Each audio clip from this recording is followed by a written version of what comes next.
Hello बच्चों, चलिए सबसे पहले हम अपना प्रश्न पढ़ लेते हैं। घटक कथन ज्ञात कीजिए। सभी संख्याएं या तो सम होती हैं या विषम होती हैं। तो चलिए सबसे पहले हम प्रश्न की मुख्य अवधारणा लिख लेते हैं। मुख्य अवधारणा में हम समझेंगे कि घटक कथन क्या होता है। तो मिश्र कथन के प्रत्येक कथन को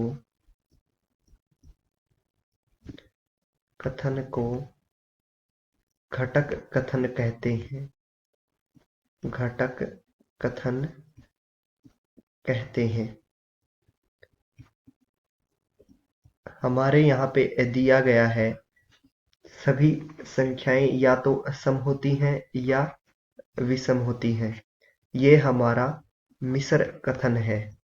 तो इसका प्रत्येक कथन घटक कथन कहलाएगा। तो हमारे यहाँ पे जो हमारा घटक कथन होगा वो इस प्रकार से होगा। घटक कथन।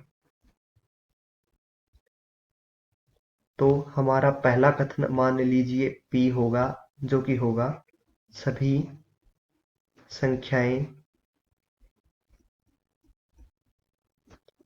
संख्याएं सम होती हैं। उसी प्रकार से जो हमारा दूसरा कथन होगा क्यों, वो इस प्रकार से होगा।